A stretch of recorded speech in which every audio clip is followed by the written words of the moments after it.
In the Starbucks, I was on one knee, holding a custom diamond ring and looking at Sophia Miller's cold face. Liam, that's enough. She didn't even glance at the ring before turning and walking away. Whispers and sympathetic looks from the other customers followed her out. My face burned with humiliation. This was the 7th time. The 7th proposal she'd rejected. I slowly got to my feet, putting the ring back in its box. $7,000, and she wouldn't even touch it. I remembered what she said the first time. Liam, we're still too young. Let's just wait. The 2nd time, I want to focus on my career first, maybe after I get the promotion. The 3rd, this project has been so draining. I just don't have a mental space for this right now. By the 7th time, she couldn't even be bothered to make an excuse.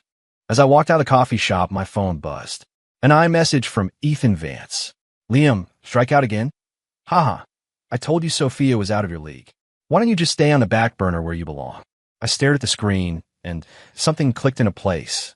7 proposals, and Ethan always knew the outcome immediately. And after every rejection, Sophia would coincidentally have a new joint project with the engineering department, where Ethan worked. I wasn't an idiot. I just hadn't wanted to admit it. I deleted Ethan's contact, then Sophia's, blocked her number, unfriended her on Facebook, blocked her on Instagram, left every Slack channel I could. In 10 minutes, I had wiped away every connection to Sophia Miller. 7 years of my life gone. Clean slate. Back at my apartment, I started packing up the things she'd left here over the years. Makeup, clothes, books, and the joint savings account passbook for the down payment on the house we were supposed to buy together. I boxed it all up and had it messengered to her place. By the time I finished, it was 10 o'clock. The apartment felt empty, but I felt lighter than I had in years. Chris called. Liam, you coming to the team happy hour tomorrow? Is Sophia going to be there? Yeah, she's the product manager. Of course, she'll be there. Then I'm not going. Chris was stunned. Did you two have another fight? No fight. From now on, I'm just not going to any event where she's present. I hung up and sent a group text to a few other colleagues. Hey, from now on, if Sophia Miller is going to be at any get-togethers, please don't include me.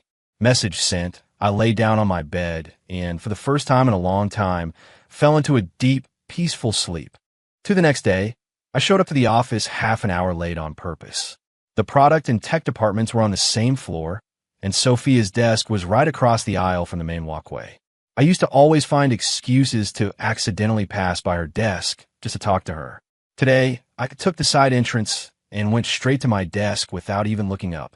At 10 a.m., a Slack message from Sophia popped up. Liam, I want to explain about yesterday. I deleted it without reading. At 11 a.m., another one. Why did you block me everywhere? We need to talk about this. Delete. At lunchtime, Chris walked over. Liam, did you really break up with Sophia? She just asked me why you weren't answering her messages. We were never together. How did we break up? But you guys, I chased her for 7 years, and she never said yes. Now I'm done chasing. It's that simple. Chris opened his mouth, but closed it without saying anything. At 3 p.m., I was deep in my code when Sophia suddenly appeared in front of my desk. Liam, why are you ignoring me? I didn't look up. Sophia, I'm working. If this is about a project, please send an email. If it's personal, we have nothing to talk about. Personal? What do you mean you sent all my things back? Returning your property. Is there a problem? Her voice started to tremble. Are you throwing a tantrum? Because of yesterday? I stopped typing and finally looked at her. Sophia, do you think after being played for fools 7 times, I should just keep smiling and play along? Her face went pale. I didn't. You know exactly what you did. I put on my headphones and went back to coding. She stood there for 5 minutes before biting her lip and walking away. At 6, I got an email from HR about a mandatory project kickoff meeting the next day. I scanned the attendee list. Sophia Miller was on it. I replied directly to the invite. Apologies, I will be taking a sick day tomorrow. The next morning, I went to an urgent care clinic. When the doctor asked what was wrong, I said I had chest pains and shortness of breath, maybe a heart problem. I spent the whole morning getting tests done. The doctor said I was perfectly healthy. I returned to the office with my doctor's note. The meeting was already over. Chris pulled me aside. Sophia kept asking why you weren't there. She looked pissed. Ethan spent a long time calming her down. I scoffed. Of course, he did. That afternoon, Sophia came to find me again. You skipped the meeting on purpose, didn't you? I was sick. I have a doctor's note. You're not sick. Are you a doctor now, Sophia? She was so angry her face turned red, but she was speechless. From that day on, Sophia and I were in a full-blown Cold War. If she needed to discuss a project, I'd say I was busy and tell her to talk to my team lead. If she tried to chat privately, I'd say it wasn't a good time and suggest we stick to official channels. A week later, she finally snapped. 3-inch Liam, what the hell do you want? Sophia was blocking the doorway to the break room, her eyes red. What do I want? I want to do my job in peace, without being bothered. I got a glass of water from the cooler and tried to leave. She blocked my path. Are you still angry about the proposal? I can explain. Don't.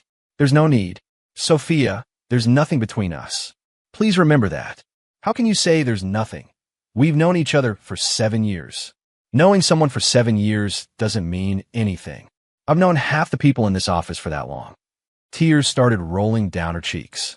How can you be so cruel? I looked at her crying, and I felt nothing. Not a single thing. Cruel? Sophia, I proposed to you 7 times. Was that not enough devotion? Now that I'm choosing to let go, you call me cruel. I never explicitly rejected you. Not saying no is a no. We're adults. You should know that. I walked around her and left the break room. I could hear her sobbing behind me, but I didn't look back. The next day, I got a notification from HR. The company was partnering with a major tech firm on a new project, and I had been appointed as the technical lead. I saw the partner company's name and had a laugh. It was the company Ethan Vance had moved to. This was Sophia's doing, no doubt about it. A way to force me to interact with her. I went straight to the director of technology. Mr. Roberts, I'd like to request a transfer off this project. Why? This is a great opportunity, Liam. It's a big step for your career. Personal reasons. I'd rather not get into it. Mr. Roberts frowned. What's going on with you lately, Anderson? Your attitude has been off. I'm sorry, sir, but if being on this project is mandatory, then I quit. He was completely stunned. You're crazy. You'd quit your job to avoid a project. Yes. In the end, Mr. Roberts approved my transfer, but the news spread like wildfire. The entire department knew I'd almost quit just to avoid working with Sophia. She cornered me as I was leaving work. Are you insane?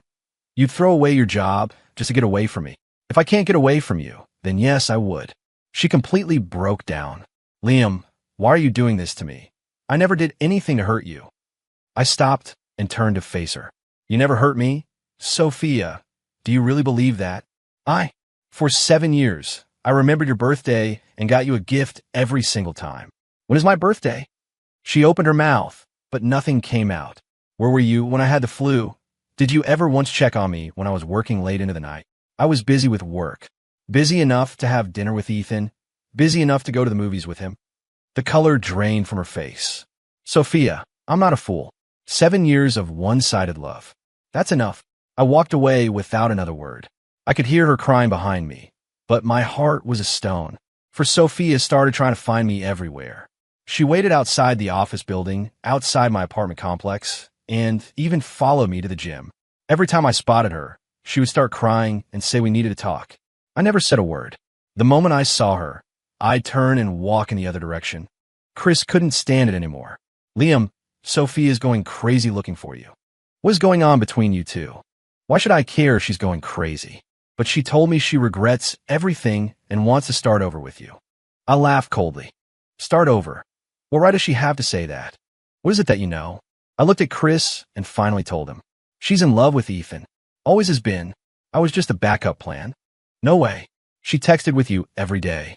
Because Ethan had a girlfriend, and she needed a distraction. Now that Ethan's single, she doesn't need me anymore. How do you know? I showed him the screenshots of Ethan's texts. After reading them, Chris's face turned red with anger.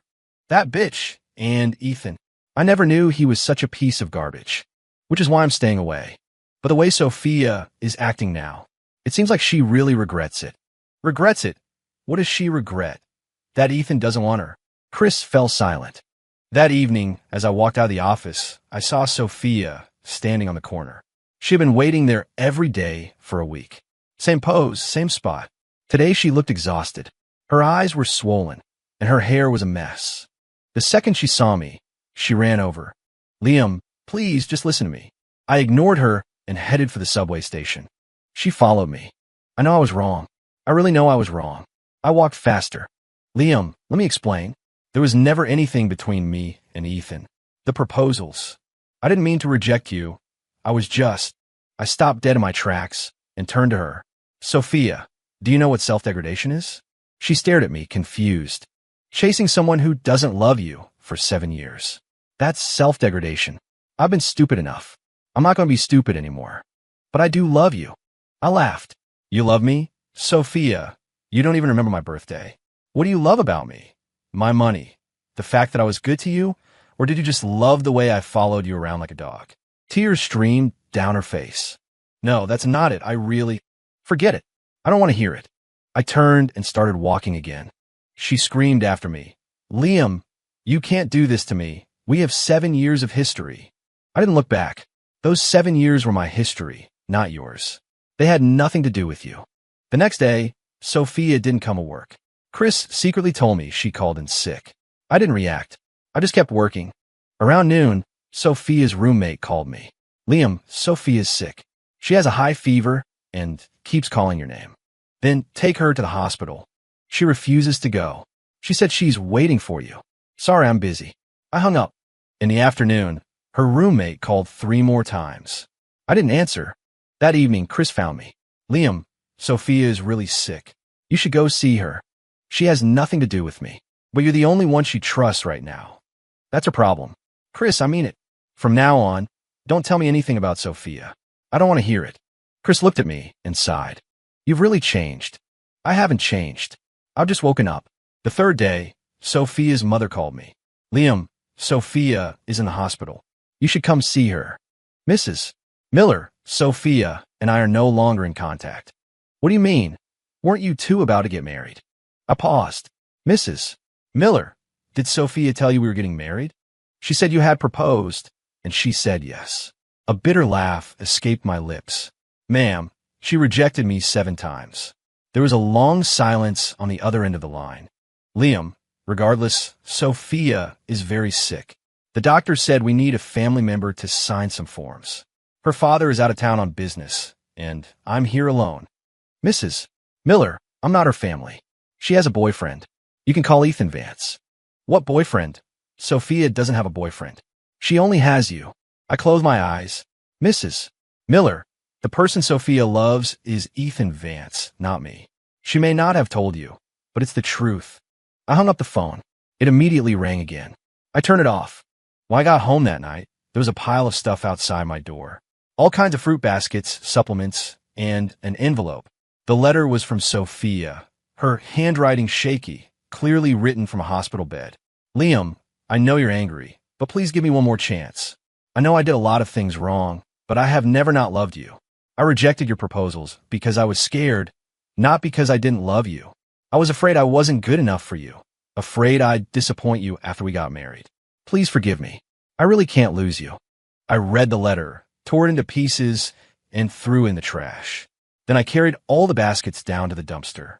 The next day, Chris found me, his eyes red. Liam, Sophia tried to kill herself last night. She cut her wrists. The mouse in my hand stopped moving for a second, then I resumed clicking. What does that have to do with me? How can you be so cold-blooded? She almost died. That was her choice. Chris finally exploded. Liam, are you even human? I turned to face him. Chris, she did that to guilt-trip me. It's emotional blackmail. If I go back to her, because of this, she'll just use more extreme methods to control me in the future. But, no buts. Whether she lives or dies is her choice, but she's not going to use it to force my hand. Chris looked at me with a mixture of disappointment and confusion. You've really changed. Yes, I have. I'm not so easy to fool anymore. The news that Sophia had attempted suicide spread through the office quickly. Everyone knew it was because of how heartless I'd been. Walking through the halls, I could feel my coworkers' strange looks. Some called me cold-blooded, others cruel. A few called me a jerk. I didn't care. They didn't know the truth, and I wasn't about to explain it. At lunch, a few female colleagues sat near me, talking loud enough for me to hear. Sophia is such a great girl.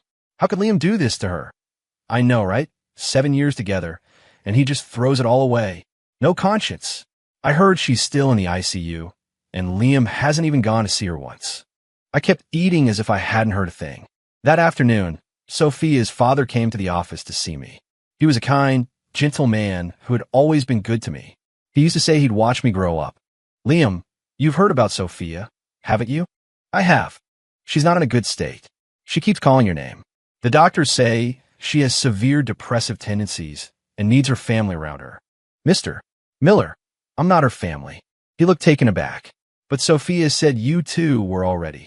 We were nothing. Mr. Miller, for the past 7 years, Sophia never once returned my feelings. The person she loves is Ethan Vance, not me. Mr. Miller's expression hardened. What did you say? I showed him the text from Ethan. His face was grim as he read them. That bastard. So you see, Mr. Miller, there's really nothing between Sophia and me. The way she is now isn't because she's heartbroken. It's because she lost her free backup plan. Mr. Miller was silent for a long time before finally sighing. Liam, whatever the case, Sophia is in a dangerous place right now. For my sake, Mr.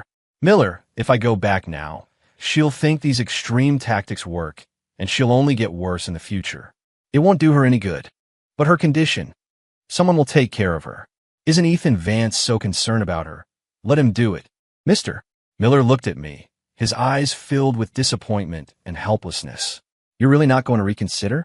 Never. After he left, I got a call from Ethan. Liam, what the hell is wrong with you? Are you a man? Sophie is in this state, and you won't even come back. Ethan, aren't you happy about this? Happy about what? She's finally gotten rid of me, her backup. Now you two can be together, out in the open. What are you talking about? I'm not talking nonsense. Ethan, Sophia is your girl.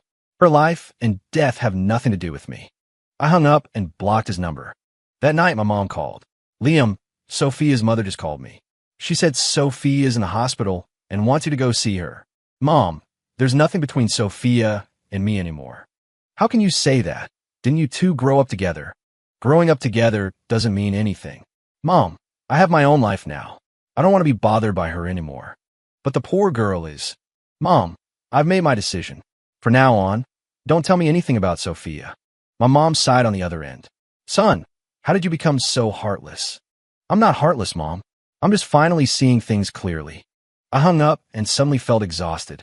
Not physically tired, but mentally. 7 years of devotion. And for what? To be played for a fool, to be a backup plan, and finally to be emotionally blackmailed. Enough was enough. It was really, truly enough. A month later, Sophia was discharged from the hospital. Chris told me she'd lost a lot of weight and looked completely worn out. I ran into her in the elevator on her first day back. The moment she saw me, her eyes turned red. Liam. I stared blankly at the floor indicator. Liam, can we please talk? I ignored her. The elevator reached my floor, and I stepped out. She yelled after me. Liam, do you really hate me this much? I stopped and looked back at her. I don't hate you. I just don't feel anything for you anymore. Tears streamed down her face. That's not possible. You can't feel nothing for me. Sophia, feelings aren't something you can just will into existence. The elevator doors closed, cutting off her cries. That afternoon, the company held a planning meeting for the annual holiday party. I didn't want to go, but it was mandatory for all employees. In the conference room, Sophia sat diagonally across from me. She stared at me the whole time, her eyes a mix of pleading, resentment, and despair. I kept my eyes on my laptop and never once looked her way. After the meeting, Ethan Vance suddenly stood up. Everyone, I have an announcement to make. All eyes turned to him. Sophia and I are getting married. The room went dead silent. Everyone looked from me to Sophia. Sophia's face was ashen. She shook her head. No, I didn't agree. Ethan smiled. Sophia's just being shy. We've been seeing each other for a long time and decided to finally make it official. I watched the scene unfold, a strange sense of amusement washing over me. Sophia frantically tried to explain. That's not true. We're not dating. I never. Sophia, you don't have to deny it. Ethan walked over to her side. A lot of people here know about our relationship. He looked directly at me. Especially Liam. He should know better than anyone. The air in a room was so thick you could cut it with a knife. Everyone was waiting for my reaction. I closed my laptop and stood up. Congratulations to you both. With that, I walked out of the conference room. Behind me, I could hear Sophia's desperate cries. No, Liam, it's not like that. I didn't turn back. Outside the building, I took a deep breath. The truth was finally out. Ethan had finally dropped his act, and Sophia was finally getting a taste of what it felt like to be used. Was this the outcome they wanted? I pulled out my phone and called a recruiter. Find me a new job. The requirements are simple, as far away from Chicago as possible. Sophia had a complete breakdown. She didn't come to work the next day. Apparently, she had tried to cut her wrists again at home. This time, even Ethan didn't bother with her. Chris came to me. Liam, Sophia is in a really bad way. Just go see her. Chris, I told you, her life and death have nothing to do with me. But, no buts. She chose this path for herself. Chris looked at me, his eyes full of confusion. Don't you feel any sympathy at all? This is the woman you loved for 7 years.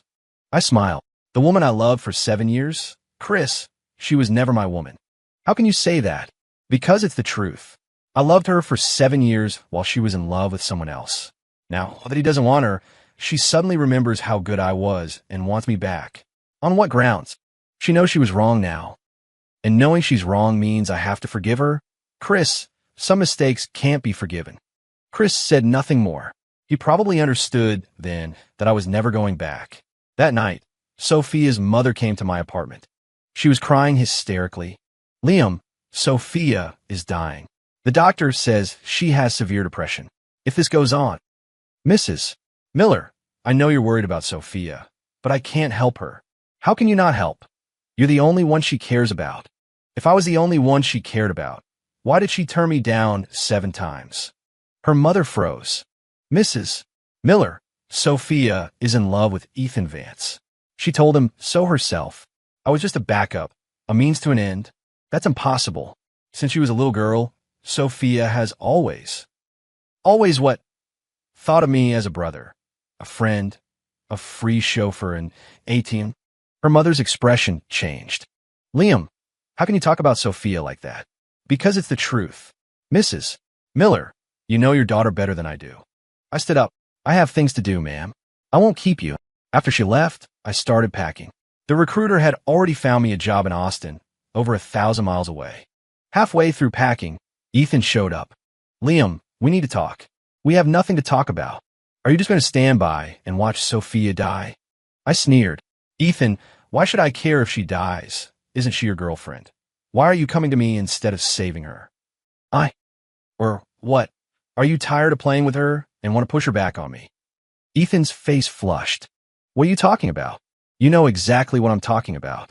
Ethan, Sophia is your woman. Her life and death are not my problem. She's not my woman. Then why did you announce at the meeting that you were marrying her? Ethan stammered for a moment before finally saying, I just wanted her to give up, to stop bothering you. I laughed. What a noble excuse. Liam, regardless, Sophia is in danger. Then let her die? Ethan stared at me in shock. How can you say something like that? Why can't I? What do I lose if a woman who played me for a fool dies? You? Ethan, get out of my apartment. And don't ever come to me about Sophia again. I pushed him out and slammed the door. A week later, I left Chicago. Chris came to see me off at the station. Liam, are you sure about this? I'm sure. What about Sophia? She has Ethan. She has her family. She doesn't need me. Chris sighed. She's still in the hospital, asking for you every day. That's her problem. You really don't have a soft spot left for her? I looked out the window at the city skyline, at the place that held 7 years of my youth and devotion. Chris, do you know what despair feels like? What? It's when you think you've finally found happiness, only to realize you were just a pawn in someone else's game. But Sophia now. Now what? Now she regrets it. Now she realizes how good I was. It's too late. The train started moving, and I watched the landscape recede. I was never coming back to this city. In Austin, I quickly adjusted to my new job and new life. My new colleagues were friendly, and no one knew about my past. I could focus on my work, on my life, without worrying about running into someone on a street corner. 2 months later, Chris called me. Liam, Sophie is out of the hospital. Okay, she asked for your address. She might come looking for you. I paused. You gave it to her? No, I'm not that stupid. But she said she'll find you no matter what. Let her try. Liam, if she really finds you. There is no if. Chris, I'm changing my number. Don't contact me again. Wait. I hung up and got a new phone number that same day. New city, new job, new number. I had completely cut off all ties to the past. 6 months later, I met a girl in my new company. Her name was Emily, an accountant in the finance department. She was quiet, gentle, didn't say much, but had a sweet smile. We started dating, movies, dinner, long walks. There was no dramatic, all-consuming passion, just a quiet, steady affection. But that was enough. I didn't need to go through that kind of heartbreak ever again. A year later, Emily and I got married. The wedding was simple, just our families and a few new friends. No one knew about my past. No one mentioned the name Sophia. On our wedding night, Emily asked me, "Did you have a girlfriend before me?" No. Then why are you so cautious when it comes to relationships? I held her close. Because I want to make sure I cherish you properly. She smiled and snuggled into my arms. I want to cherish you too. In that moment, I felt like I had finally found true happiness. 5 years later, Emily and I had a wonderful daughter. We bought a house in Austin and were living a normal, happy life. Sometimes I'd think about the past, about those 7 years of obsession and pain. But mostly I was grateful for that experience. If it weren't for Sophia's rejection and betrayal, I would never have met Emily. If I hadn't made that clean break, I wouldn't have the happiness I have today. One day, I was at the mall buying a toy for my daughter when I heard someone call my name. Liam. I turned around and saw a woman who was both a stranger and hauntingly familiar. Sophia. 5 years had passed. She had changed a lot. She was rail thin, her hair was streaked with gray, and her eyes were empty. Nothing like the proud, beautiful woman I remembered. It really is you. Her voice trembled. I looked at her, my expression blank. I felt nothing. You have the wrong person. I turned and walked away. She yelled after me, Liam, I've been looking for you for 5 years. I didn't look back. Liam, I know I was wrong. Please forgive me. I kept walking. Liam, I've been waiting for you to come back. I walked out of the mall. She was still chasing me. Liam, wait. I stopped and turned to face her. You've made a mistake. I'm not Liam Anderson. She froze, tears streaming down her face. That's impossible. You are Liam. You have to be. I am, but I'm not the Liam you knew. What do you mean? The Liam Anderson who would have cried for you died. He died 5 years ago. She completely broke down, collapsing to her knees on the pavement, sobbing uncontrollably. Liam, please come back, please. I looked down at her, feeling only a cold detachment. Sophia, how you feel right now? This is how you made me feel. Desperate, helpless, and in pain. I know I was wrong. And does knowing that help? There are no do-overs in life. I turned and walked away, and this time I never looked back. I could hear her cries behind me, but my heart was still. When I got home, Emily asked, "What took you so long?" Ran into a crazy person on the way. What kind of crazy person? Just a sad person, stuck in the past. My daughter ran up and hugged my leg. Daddy, did you give me a toy? I pulled the toy out of the bag. Of course. Daddy never breaks a promise. My daughter giggled happily. Emily smiled. Looking at their smiles, I knew this was the most beautiful thing in the world. As for Sophia, she was just a ghost from another life. A ghost who taught me what despair felt like and what it meant to finally wake up. Her purpose in my life was served. I have a new life, a new family, a new happiness. And she is left to live in her memories, to bear the weight of the pain she once gave me. That is justice. Not the justice I gave her, but the justice she brought upon herself.